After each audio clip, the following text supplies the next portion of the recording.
Hey audio friends, welcome back to the channel. MrAyrit here, and I've got the Tin Hi-Fi P1s for you today. Now these are not the newer versions of these that have come out. I think there's a P2 and there might be like a P1 Plus or something along those lines. You know how Tin does it, right? They kind of get all these different iterations of their IEMs that do fairly well. So these ones are older. They're a bit long in the tooth now. I don't know exactly when they were released, but it's probably been a couple of years, I would imagine. And they're a planar IEM, so they're one of the earlier planar IEMs, and that intrigued me, and it's just one that I saw several people mention that they really liked, so I thought I would check them out. I bought them used as usual, so I don't have the original packaging or anything, but I do have, this nice little case that they came in, which is like a leather wrapped, magnetic. It's just a really nice, like probably one of the nicer IEM cases I've used, honestly. So I really like that. And then what we've got here is the P1s with what I assume is the stock cable. Mine has a 2.5 balanced connector on it, and then these are MMCX, if I can get that off. So MMCX connectors there, and I'll go ahead and I'll pop those guys out. And the cable I really like. It's it's nothing too crazy as far as what the cable is. It's braided. It's got a real nice soft feel to it. Doesn't tangle at all. It's got the ear hooks on them, but they're nice and squishy and not too terribly rigid. So the cable, all in all, I really like. I would not worry about replacing it if it was me.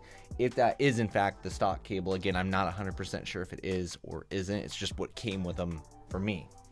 Okay, now the IEMs themselves, again, tips, I'm not exactly sure if these are the tips that were stock. They're probably just some random tips that I threw on them. I can't remember at this point. They have kind of a funky shape to them, though. You can see they kind of, they're like triangular in shape. They're all metal. The build is quite nice, I would say. I mean, they feel like a pretty high dollar IEM if you ask me, as far as just what they look like. They kind of look like a golf club, honestly, now that I'm looking at it. Of course, I've been a little golf obsessed lately, so that might just be my psyche kicking into effect there. But anyway, metal, nice, shiny, obviously fingerprint magnets if you care about that sort of thing. But they just have kind of like this neat angular shape, where they're not sharp edges. It's all kind of rounded. So I do like them quite a bit as far as just like the design goes.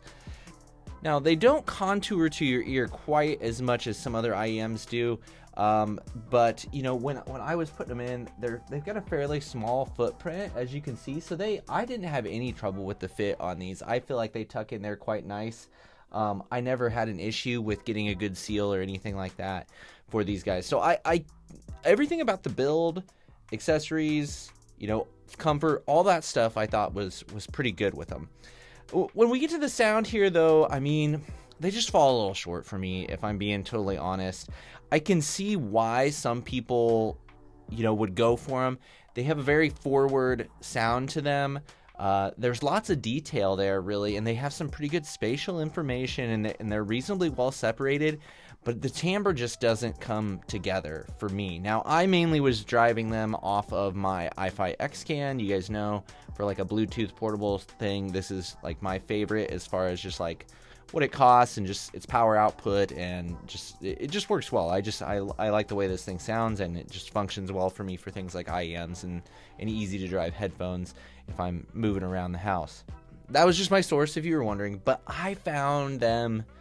But my big issue with the sound on these guys was I just found that the timbre, just everything had kind of a metallic glare or sheen to it. I don't know how you want to describe that or think about that, but just everything just had this edge or etching to it that just it kind of grated on me, and I just didn't think it sounded super natural. What it does well is bass and lower mid-range. Like, I thought the bass was pretty good, pretty well textured. It extends reasonably low, so I thought, I did notice some sub bass while I was listening to them. And then I thought like deeper male vocals, and so things kind of on the lower end of the mid-range I thought sounded really good too, and had just a good amount of like power behind them, in the mix. But then as you start to get to the upper mids and to the treble areas, just that etchy sheen, glare. I pick whatever one of those that helps you illustrate it, but just everything was just like a little bit over sharpened and a little bit metallic sounding, and it just kind of spoiled it for me, if I'm being totally honest. So these guys, for me, they're a pass. I mean, I'll go ahead and put them up for sale here. It's one of those things where, like, if you were wondering if you're missing out on something, I don't think, if you're wanting to try a planar IEM, I guess I would look elsewhere besides these, if I'm being totally honest. So maybe the P2s have improved on this. I hear a lot of good things about the 7Hz Timeless, but I haven't tried that one. But I myself just don't feel like I've really found a great planar IEM yet. But I'm also not a huge IEM person. I'm not really, diving into that market either. These were just ones, like I said, that I was curious to try. I'm glad I tried them, glad I gave them a shot, but they're just not for me. So very nicely built and accessorized. They leave something to be desired for sound. And I think that'll wrap this one up. So pretty quick one today. If you found it helpful, feel free to like, subscribe, do all that stuff. Feel free to put your opinion down below on these IEMs if you've tried them, or if you want to drop in another recommendation for some type of a planar IEM, or an IEM around the $100 mark that you think is pretty good, then feel free to do that as well. As always, I appreciate your time, and I'll see you in the next one.